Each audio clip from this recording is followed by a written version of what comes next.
आज चाहिँ मेरो छोरीलाई चाहिँ स्पागेटी खाजा चाहियो अरे।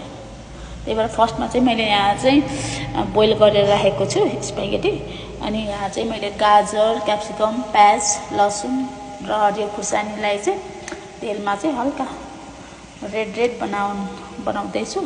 यो हल्का रेड भएपछि अरूले चाहिँ टमाटरलाई बोइल गरेर मिक्सरमा पिसेर चाहिँ त्यसको चाहिँ सस बनाउनुहुन्छ। तर मैले चाहिँ यसलाई बोइल मात्रै गरेर अब यहाँ हाल्दैछु, किनभने चाहिँ यस्तो गरेर मैले पछि चाहिँ सस चाहिँ मैले पछि एड गर्ने हो। त्यो भएको भएर यतिकै पनि पाक्छ।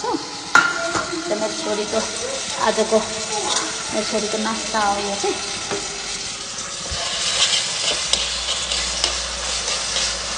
यो गरेपछि मैले हल्का आफै यो राम्रोसँगै पाक्छ। त्यो भएको भएर चाहिँ मैले मिक्सचर युज गरिनँ। यसलाई चाहिँ मैले सानो ग्यास बनाएर पकाइरहेको छु। अनि यहाँ केही एड गर्दिनँ। पछि कहिले कहिले चाहिँ मैले चिजहरू चाहिँ माथिबाट टपिङ गर्छु स्पागेटीमा। तर आज चाहिँ मेरोसँग चिज नभएको भएर मैले आज नर्मल तरिकाले बनाउँदैछु है। खाने चाउमिन खाने बनेको छ मेरो छोरीले। हल्का मसला पनि एड गर्छु।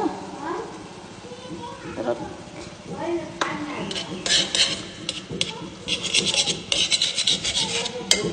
यो चाहिँ मैले चाउमिनलाई यस्तै चलाउन सजिलो हुन्छ भनेर चाहिँ मैले चाहिँ यो युज गरेको चलाउनको लागि।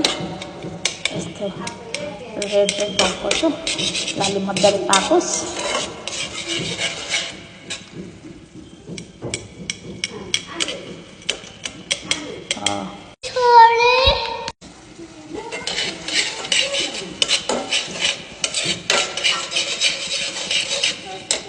मैले चाहिँ यो सस युज गर्छु, यो हट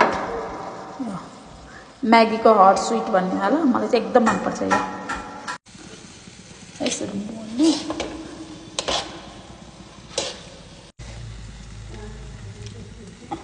अब यो पाकिसक्यो। अब मेरो छोरीलाई कस्तो लाग्छ, कस्तो लाग्छ र कसरी खान्छन् है, मनपर्छ कि नै। मलाई खान मन लागिसक्यो यो देखेर। टेस्ट चाहिँ कस्तो छ, जुस खाम जस्तो भएको छ। कस्तो छ चाउमिन? मिठो छ। कसले बनाएको चाउमिन?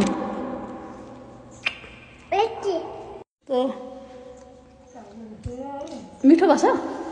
कसले बनाएको चाउमिन बाबु?